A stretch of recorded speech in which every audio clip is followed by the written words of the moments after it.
Seguimos entonces comentando acerca del libro de Levíticos, estas ofrendas que hemos visto en estos primeros 6 capítulos, donde Dios a Moisés le enseña en el monte estas indicaciones para que el pueblo pueda acercarse a Dios, porque son cosas muy santas.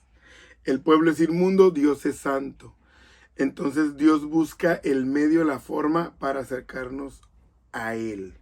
Bueno, en este capítulo 7 realmente son como indicaciones agregadas a estas ofrendas que ya las vimos en capítulos anteriores, como la ofrenda de la paz, la ofrenda de la culpa, pero le voy a agregar algunas cosas para no repetir toda la escritura que ya estaba dicho, ¿no? Por ejemplo, dice el verso 7, capítulo 1, abre tu Biblia, dice: asimismo, esta es la ley del sacrificio por la culpa.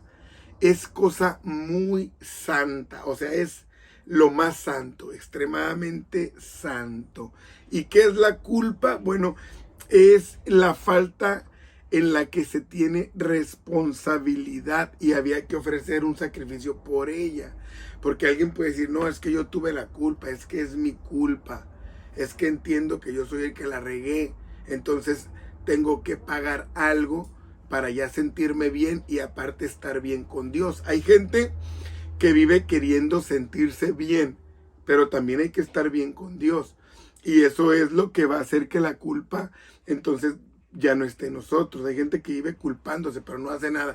No, es que si no hubiera sido por mí, no, es que yo fui el que cometió esos errores, entonces en mi familia se vive esto. Sí, puede que tengas tú la culpa y mucha culpa, o yo, pero lo que debemos entender acerca de estas ofrendas es que hay una manera de acercarme a Dios. Y cuando yo me acerco a Dios no quiere decir que no haya tenido la culpa, sí, pero Él va a poner en mí, al recibir mi ofrenda de adoración, de alabanza, de servicio, Él va a poner en mí una paz, va a poner una tranquilidad, donde entonces se va a ir esa culpa y va a pasar a ser parte de la historia. Es decir, la culpa no va a regir mi vida, ni mi historia, ni mi fin, sino solamente va a ser parte de toda la historia que yo viví. En el verso 2, entonces dice el procedimiento de ofrecer la ofrenda, cómo degollarla, dónde la tenían que hacer, qué tenían que ofrecer. Ya hemos hablado de esto de la grosura, que era todo lo de adentro que lo recibía Dios. Pero esta ofrenda en especial, de la que estamos hablando por la culpa, era ofrecida y su sangre se rociaba y se quemaba toda la grosura, porque recordemos que esa grosura, que era lo interno, era lo mejor del animal, y esto estaba preparado para Dios. Entonces, esa sangre derramada o esparcida, ¿no? Que significa ese alcance del sacrificio de Cristo, para que no haya duda de que Dios nos va a perdonar. De que a veces alguien dice: es que yo no he sentido que Dios me ha perdonado, es que yo todavía me siento con culpa. Sí, es porque quizás no has hecho el sacrificio correcto y vives lamentándote, vives echándole más piedras a tu espalda. Tienes que saber que el darle lo mejor al Señor, cuando alguien se equivocó, cometió un error, ahí es donde tú dices: voy a echar la grosura, es decir, voy a dar lo mejor para Dios, lo voy a quemar para Él, para que lo reciba. Entonces tu trabajo, tu fruto va a hacer que esa culpa vaya siendo menos importante. Entonces, esta ofrenda la administraba el sacerdote, y parte de la carne era comida por el mismo sacerdote y los que ministraban ahí en el atrio, y la piel del animal era para uso del sacerdote, ¿no? Porque esa piel, ¿no?, que la puedes usar como ropa, como cobija, etcétera, para cubrir tu cuerpo, para eso les servía a ellos. Y es muy importante también ver esta aplicación, que el sacrificio que Cristo hizo por nosotros es para protegernos, para cubrirnos de todo peligro, de toda maldad, y poder estar con Él un día. Y de hecho, el uso de la piel pues literalmente les servía para ellos, no solamente para el frío, también para los rayos del sol en ese clima desértico intenso, ¿no? Y cuando vamos a Génesis también vemos que Dios sacrificó un animal y los vistió a Adán y a Eva, los cubrió, ¿no? Cubrió su culpa.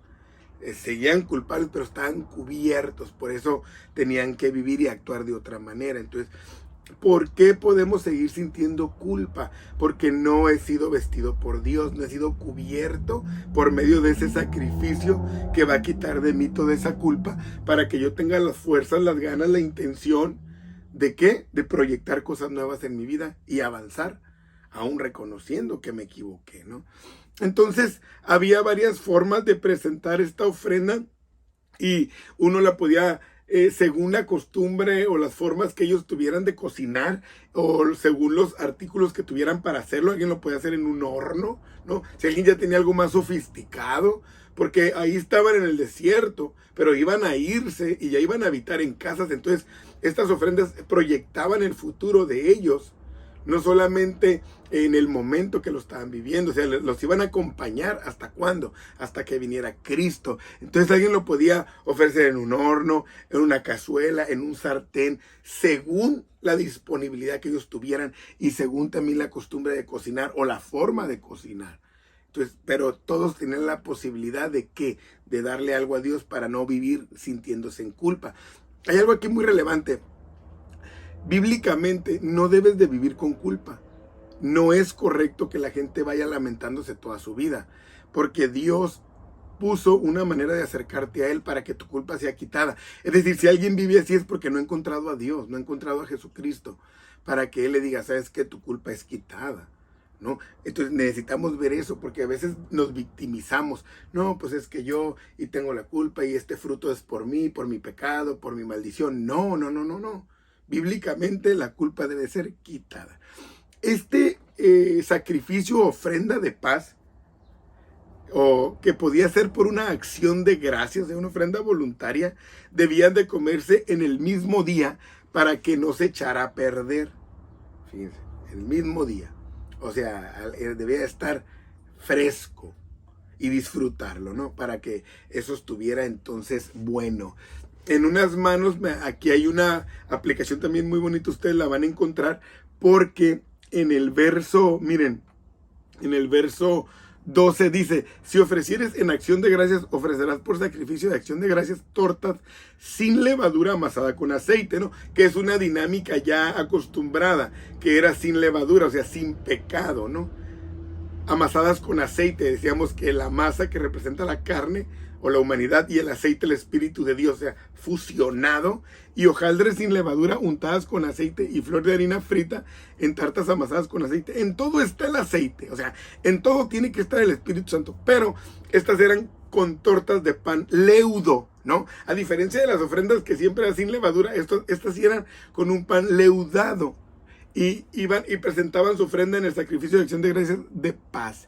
Y de toda la ofrenda presentarán una parte por ofrenda elevada a Jehová. Y será del sacerdote que rociare la sangre de los sacrificios de paz. Y la carne del sacrificio de paz en acción de gracias se comerá en el día que fuere ofrecida. Entonces, una parte era ofrecida a Jehová, o sea, extendida. Levantaban sus brazos en símbolo de Dios, en símbolo de cercanía y también en agradecimiento de que ahí venía la lluvia y era la que les daba el fruto. Entonces, en una mano, dicen los historiadores, ponían los panes sin levadura y en la otra el pan con levadura, que representaba ya nosotros, antiguamente pues era el pecado, el sin levadura, sin pecado, y con levadura, con pecado. Representaba a Dios y representaba a los hebreos, al pueblo. Ya nosotros en el Nuevo Testamento pues podemos darle la aplicación de que representa a los judíos, que es el pueblo llamado por Dios, y a los gentiles que no conocen a Dios. No, hay una representación muy tremenda en esto. Ahí es donde se reconoce a Dios entonces como proveedor, y ya universalmente, bueno, pues Dios y la humanidad, ¿no? Sin pecado, y nosotros como pecadores, pero reconciliados con Dios, que ese Dios poderoso, eterno, divino, sin pecado en Jesucristo, y nosotros, la raza humana, pecadores, pero reconciliados con nuestro proveedor. Por eso esa ofrenda era pan leudado, porque representa la humanidad, no representaba a Cristo, al Cordero. Entonces también igualmente podía ser de voto, decía, bueno, es de acción de gracias o es por un voto, una promesa que yo quiero hacer, también era igual, pero debía de ser comida también en el día ese o siguiente, porque debía de ser una comida fresca. La gente debía de estar limpia, el sacerdote debía de ser limpio y los que ofrecían debían buscar esa limpieza, porque el hacerlo de otra manera se tomaba como un desprecio a la santidad de Dios. De repente nosotros ejercemos nuestro ministerio, nuestro pastorado, nuestros dones y no nos limpiamos, y al no limpiarnos es un desprecio a la santidad de Dios. Nosotros decimos, no, con que no me miren, con que no sepan, no me descubran. No, es un desprecio a lo santo.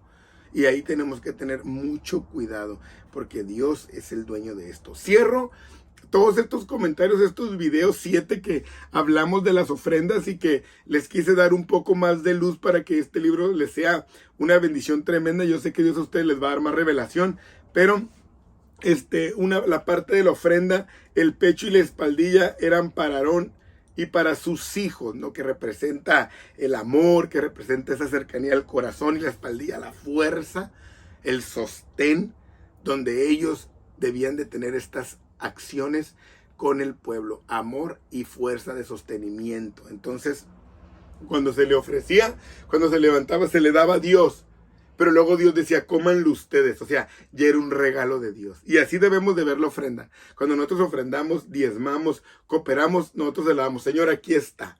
Pero luego Él la administra para que podamos hacer cosas en su obra. Bueno, mi deseo es que estos videos alimenten tu pasión por la palabra de Dios, te den un poco más de luz, y que tú puedas abrazar la Biblia, amarla, y de ahí tú puedas también enseñar, y que esta luz abunde. Próximo video hablaremos entonces ya del sacerdote Aarón y de sus hijos que murieron, Nadab y Abiú, por haber ofrecido fuego extraño.